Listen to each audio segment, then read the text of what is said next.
jennee kana kanumaan jalqabna afaanuma keenya katabnee dubbifna afaanuma keenya katabnee dubbifna abaa jennee kana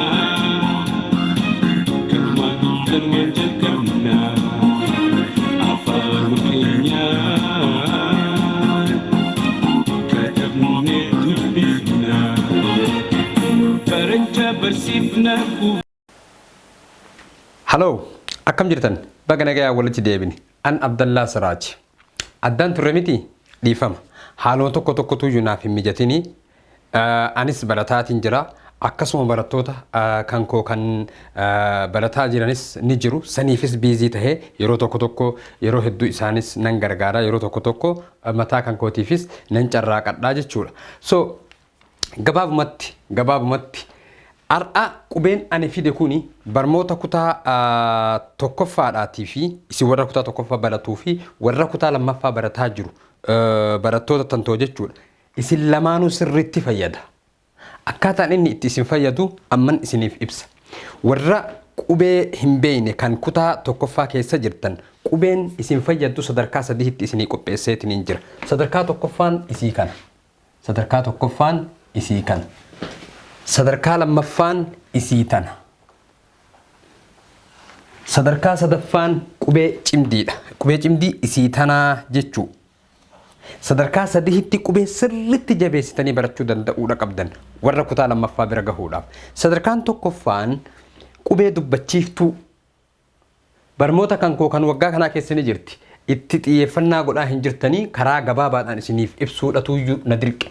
So as keessatti dubbachiiftuu kana beekuu danda'uudha qabdan. Dubbachiiftuu jechuun qubee 5. Dubbachiiftuu jechuun qubee 5. Dheengaddas isin barreessee jira. A haa miti. Namoonni tokko astee kana irratti rakkoodha qabdu. Rakkoo guddaadha qabdu astee kana irratti. Haa jettu. Haa miti. Abbaa. Haa miti. Ishee kana tuyyuu haadha. Ishee kana tuyyuu haadha. Haa. Isheen kuni haadha. Isheen kuni aadha. Addaan baafachuu danda'uudha qabdan. Yoo odoo addaan hin baafatin itti deemtan isin rakkiftii jechuudha. Okay? So isheen kuni aadha. Isheen kuni aadha malee haa miti. Haan ishee kanaa jechuu. Okay? Qubee shanan kana sirriitti qabadhaa. Qubeen shanii kuni mootii qubeewwan hundaati. The king of all lettered isin mootii qubeewwan hundaati. Qabadhaa ishee kana jechuu. A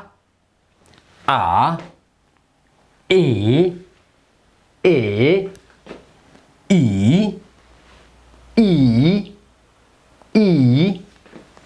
O U. So isa kana yoo akkasitti qabataniitiin hin jettanii asitti ay deebitan. Kun dubbifamaadha.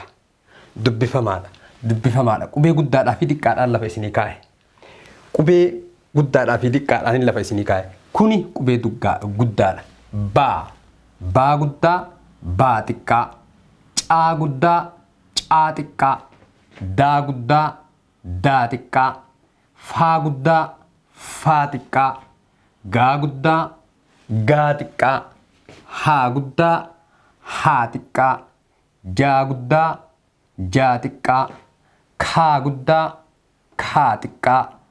Laa guddaa akkanatti jala sararama. Laa xiqqaa. Maa guddaa, maa xiqqaa. Okay? Naa guddaa, naa xiqqaa. Paa guddaa, paa xiqqaa. Qaa guddaa, qaa xiqqaa. Raa guddaa, raa xiqqaa. Saa guddaa, saa xiqqaa. Taa guddaa, taa xiqqaa. Vaa guddaa, vaa xiqqaa. Waa guddaa, waa xiqqaa. Xaa guddaa, xaa xiqqaa. Yaa guddaa, yaa xiqqaa. Zaa guddaa, zaa xiqqaa. Okay? wayita barreeffama hedduu barreessuudha barbaade namni tokko qubee xixiqqaa kanneeniin barreessa xixiqqaadhaan barreessa gugurdaan haala ittiin uumama qubeedhaati yeroo jalqabaatiif jechuudha. Kan itti aanu qubee cimdiidha takkaahu ammoo tuyyuu qubee dachaa. Qubeen dachaa kuni kophaa isaatitti uumamee hin jiru. Inni kana keessaa bahe qubeewwan haadholii keessaa bahee jechuudha. Okay, qubee haadholii keessaa bahe qubee cimdiin takkaahu qubee dachaan akkaataan inni itti uumamuu danda'e wannaa ibsa guddaadha barbaachisa. Garuu jechi namaa wayita jajjabaatu kokkee keessatti qubee lamaan jabaata akka qubee cimdiititti jechuudha. Fakkeenyaaf dhandhoonnaa yoo jedhe dhandhoonnaan kun qubeewwan dubbifamaa keessaa bahuu hin danda'u yoo lama walitti hidhame malee. Hadhaawaa waan akkasii kanniin qubee lamaan waliin deema. Isaan suni cimdiidha. Cimdiin kunniin asuma keessaa bahan. Okay? Mee isiniif haa dubbisu. Chaa guddaadha. Chaa xiqqaadha kun. Dhaa. Kuni dhaa guddaadha. Kuni dhaa xiqqaadha.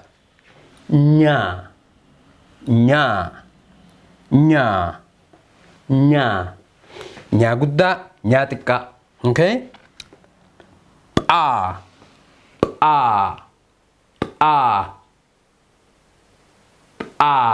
Paa miti.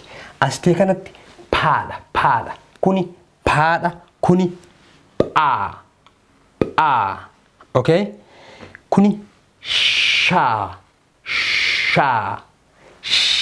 guddaadha kuni. Astee kanatti shaa xiqqaadha. Shaa. Okay? Kuni tsaa. Look, yoo laalte saan kanaa fi saan kuni wal fakkaata. Asuma keessaa fuudhanii as kaayan akka haalli ittiin barreeffamaa namaa toluuf jechuu. Okay? Amma kuni A guddaadha. Astee kanatti A guddaadha. A xiqqaan gosa lama. Okay? E guddaadha. E xiqqaa. Kun E guddaa E xiqqaadha. I guddaa I xiqqaa. O guddaa U xiqqaa. O guddaa O xiqqaa. U guddaa U xiqqaadha. Okay? Kana akkasitti tartiiba isaatiin qabadha. Waa tokkotu jira keessin agarsiisu ammas. Waa tokkotu jira. Baan kuni kana wajjin dubbata. Yoo kuni kana tuuyyu kana dubbisa qubeedhaan keessa jiru kana hunda isaatiyyuu kana tuuyyu dubbisa qubee shanii kana dubbisa. Qubee shanii kana sirriitti qabachuu danda'uudha qabdan warri qubee hin beeyne gonkumaa jechuudha. Whatever homa kamiifiyyuu jechuudha. Qubee shanan kana tuuyyu qubee kana hunda isaa mootiidha. Fakkeenyaaf yoo caa yoo tahe yookaan ammoo tuyyuu daa yoo tahe caa fi daa kana yoo wal bira finne hin dubbatu. Amma asitti caadha kunis caadha. Yoo caa kanaaf A wal bira kenne dubbate caa. Caa kophaa mataa isiititti caa jettanii isii beekuudhaaf ni waamtu. Garuu yoo waa bira hin kaahin waamuu hin dandeettan. Maaliifi homa takka hiika hin qabdu jechuudha. Mataa ofii himti. Caan yoo kophaa jiraatte ani caadha jetti malee caan karaa isin deemtu himuudhaaf kanneen bira fiduu isin barbaachisa jechuudha. Qubee shanan tana bira kaahuu isin barbaachisaa jechuudha. Qubee shanan tana keessaa qubee takka bira kaahuu, lama bira kaahuu.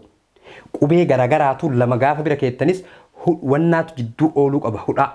Yoo hudhaan jidduu oolte hiika ni kenniti. Yoo hudhaan jidduu hin oolin akkuma wannaa kanatti isinis ni laaltan hiika isinii kennuu hin dandeettuu jechuudha. So gabaabumatti wanti ani isiniin jechuu barbaade kana dubbisa. Qubeen kuni mootii kanaati. High levelii irra jira. Guddaa takkaahu ammoo tuyyuu kan isii sochoosu jechuudha. Shanan tana tuyyuu qubee tana hunda sochoosa. Qubeen tun hagam waliigalatti qubee 32. Qubee 32 kana keessaa qubee 5 tuyyuu kana hunda sochoosaa jechuudha. Amma mee asirraa haa eegallu. Baantuni qubee tanaa hundumaa wajjin dubbatti. Hundumaa wajjin dubbatti. Baa jenna qubee xixiqqaadhaan barreessina. Baa bee tana jechuudha agartee. Baa hima tana bee tana bira kenna. qubee sana jechuudha. Boo tana jechuudha. Buu tanaa jechuudha. Sigalee baatana tuyyuu kana shanan wajjin dubbate. Sigalee baan ay jirtu tuni shanan san wajjin dubbattee jechuudha. Shanan san keessa osoo takkan hin hambisin waliin dubbatte. Maal jette? Baa, bee, bii, boo, buu. Kun afaan Oromooti malee afaan biraatii miti. Okay? Kan itti aanu. Caa. Caan suni kunoo tana. Baan suni tana, caan suni tana. Caa. Cee. Cii. Coo. Cuu. Agarte? Caa, cee, coo, cuu. Caantuni isaa wajjin dubbatte shanan kanaa wajjin. Amma daatti dabarra. Daan kunis wajjin dubbachuu danda'uudha qaba. Maaliifi mootii waan ta'eef hundi isaatiiyyuu jechuudha. Jarri kun hundi isaatiiyyuu jara kanaa wajjin haasahuudha barbaada. So, daa, dee, dii, doo, duu. Okay? So, kana fakkaata jechuudha. Gaafa qubee kana barattan maal gochuudha isin barbaachisa? Kanaa wajjin dubbisuu isin barbaachisaa jechuudha. Asitti baa, caa, daa, faa. Faa, fee, fii, foo, fuu. Okay? Faanis dubbate, daanis dubbate geesse, faanis dhimma ofii bahe, gaanis amma dhimma ofii bahuuf deemaa jira. Gaan, gaa, gee. Gee waan badduu sanii miti badaan bana waan fokkattu. Gii. Dhiifama. Qubee diqqaadhaan isin barreessuudhatu afdala maaliifi akkasitti ni barattanii jechuudha. So jalqaba qubee guddaadhaan kaasuus ni dandeenya. No matter whatever. Dhiifama qubee diqqaadhaan isin barreessuutu irra gaariidha. Maaliifi akkasitti irra isiniif wanna jedha. Asitti daadha jennee jirra. Asitti faadha jennee jirra. Asitti gaa. Okay? Gaa. Gee. Gii. Go, guu. Okay? Tuqaa sana bira kaa'uu ni dandeenya rakkinni tokko hin jiru. Tuni wanti mallattoon tuni mallattoo qoodduu jedhamti waan lamaa sadii kan walitti fakkaateetiin hin deeme addaan qooddi jechuudha. Akka fakkeenyaaf maqaa namaa sadii afurii kan addaan qooddu jechuudha. So, gaanis wajjin dubbate shanan san. Okay? Amma kamtu waliin dubbachuu deema? Haatu wajjin dubbachuu deema jechuudha. Mee haan akkamitti dubbata haa ilaallu. Haa. He, he, ho, okay, who. Haanis dubbate geesse qubee shanan tana tuyyuu hunda isiitiif mootiidha jechuudha. Hunda isii dubbachiisaa jechuudha. Dhimma isiitiyyuu dhimma jajjaba. Amma kan itti jirru jaa. Jaa. Okay. Jaa kan akkanattis barreessuu ni danda'ama. Okay. Jaa. Jee. Jaa, jee, jii, joo, juu. Sigalee? Amma jaanis waliin dubbate, geeffate jaan. Amma kamtuyyuu waliin dubbatu jedha kaadha. Kaa. Kaa. Kaa guddaa fi xiqqaanis wal fakkaata rakkina hin qabu. Kee. Kii. Koo. Kuu. Okay? Kaanis dubbate carraa ofii bahee bira dabre kaan jechuudha. Amma kam laa. Laanis waliin dubbatuudha barbaada. Laa. Lee. Lii. Loo. Laa. Lee. Lii. Loo. Luu. Dikkaatte hambaan maaliif jedhaati raayyoon. Shananumaa miti takka lama sadii afur shan. Yes. Inni kan biraa ammoo tuyyuu maa. Maanis barbaadee jira. Nan dhaqa jedhaa jira maanis. Well. Let us maa kana waliin haa dubbifnu. Maa, mee, mii, moo, mu. Maanis dubbate. Kan itti aanu kam dubbatu jedhe naadha. Naa, nee, nii, noo, nu. Okay? Amma nuun kunis dubbatee jechuudha. Naan kunis dubbatee jira jechuudha. Kan itti aanu kan dubbatu hedumaan paadha. Paa kanatu wajjin dubbachuu heda. Paa kanatu qubee shanansa wajjin dubbachuu hedaa jechuudha. Mee haa dubbifnu haa ilaallu. Paan kun akkamitti waliin dubbata? Paa, pee, pii, poo, paa, pee, pii, poo, puu. Okay? Paan kun wajjin dubbate. Kan wajjin dubbatu hedu kan biraa qubee kana qaadha. Qaatu wajjin dubbatu jedha. Iddoon nun geettu maal gochuudha qabna? Haynee jechuudha ni haqaa. Kana amma ni haqa iddoo waan nan geenneef jechuudha. Qaa kanas isin agarsiisuudhaaf hin deema. Okay? Qubee kana yeroo jalqaba duraatiyyuu isin agarsiiseetiin jira jechuudha. Well, isa kana nin haqaa amma. Nin haqaa jechuu. So, yeroo haqeetiin hin jedhetti booddee irratti argamuu dhabuu danda'a. Ba, be, bi, bo, bu, ca, ce, ci, co, cu, da, de, di, do, du, fa, fe, fi, fo, fu, ga, ge, gi, go, gu, ha, he, hi, ho, hu, ja, je, ji, jo, ju, ka, ke, ki, ko, ku, la, le, li, lo, lu, ma, me, mi, mo, mu, na, ne, ni, no, nu, pa, pe, pi, po, pu. Okay? Akkas jechuudha. Amma kana haqeetanan kan itti aanu dubbisuufan barreessuufan deemaa jechuudha. Qaa. Okay? Qaa wajjin wanna jenna jechuudha. Okay? So, amma qaa kana waliin dubbifna. Qaa kana jechuudha. Qaa. Qaa kana xiqqeessinee barreessina. Qaa. Qee. Qii. Qoo. Quu. Qaan kuni qubee shanan kana wajjin ni dubbata. Kan itti aanu raadha. Raa, ree, rii, roo, ruu. Amma kanatu waliin dubbata. Saa, see, sii, soo, suu. Abulitti isin yaadamu. Okay? Kan biraa ammoo tiyyuu taadha. Taa, tee, kanuma gochuu dandeettu. Tee, tii, too, tuu. Okay? Akkasitti qubee kana hunda isaatiyyuu akkasitti kana wajjin akka deemutti irratti hojjechuudha isin barbaachisaa jechuu.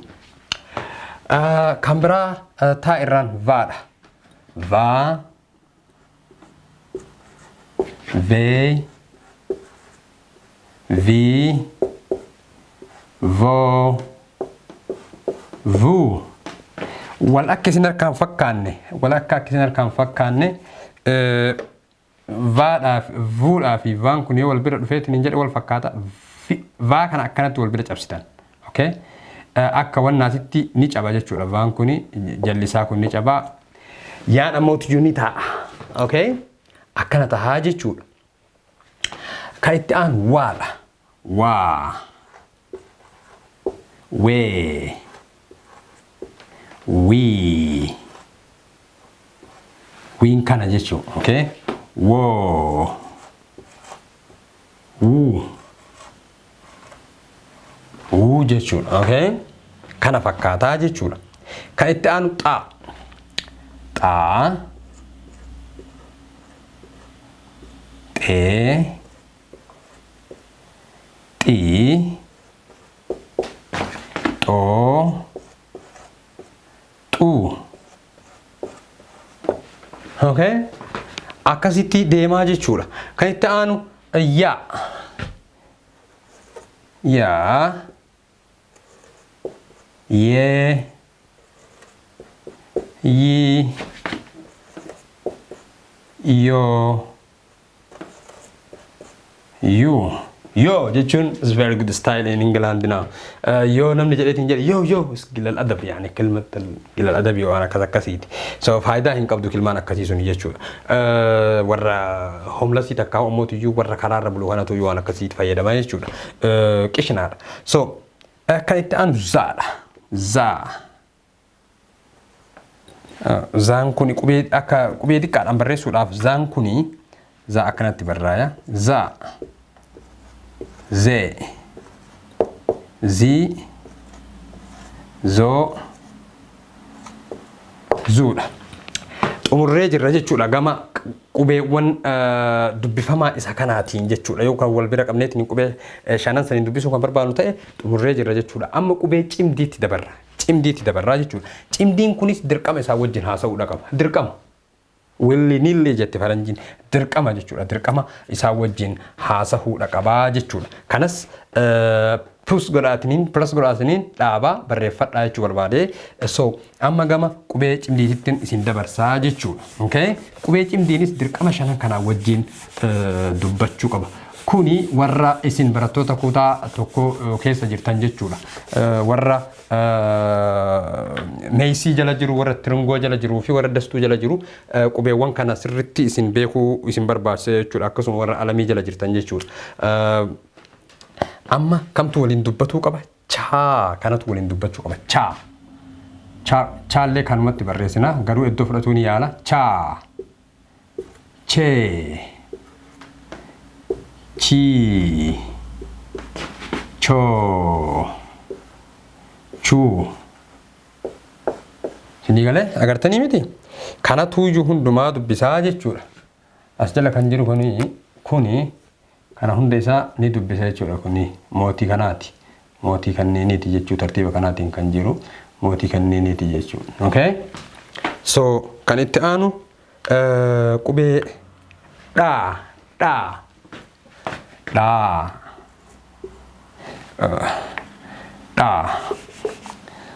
Okay? Dhaa. Dhee. Di. Do. Du.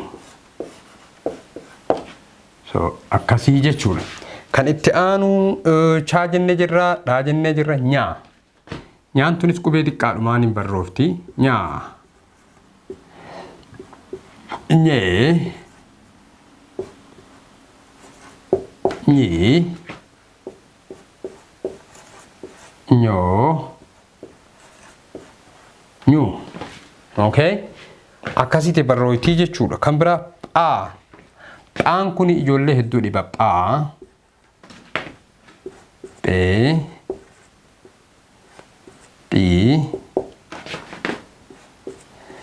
Phoo. Phuu. Okay?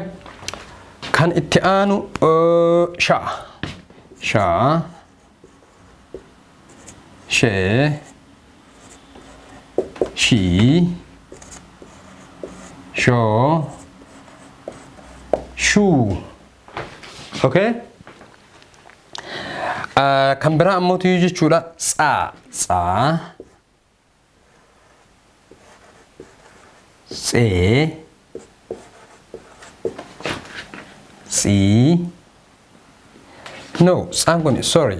Akkanatti hin barraa'u. Strong. Zaa godhee isin barreessaa jiranii dhiifama. Tsaan kun dirqama taadhaa fi essii ta'uu qaba. Tsaa. Akkanatti barraa'uu qaba. Tsaa. Okay. Tseedha.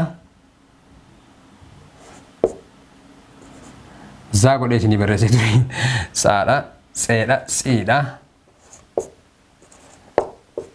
Tsiidha. Waan yeroo baay'ee Ingiliffaaf barreessinuun saniif garas na jalaa dabre. Tsii. Ayyeeyyeeyyeeyye. Tsii.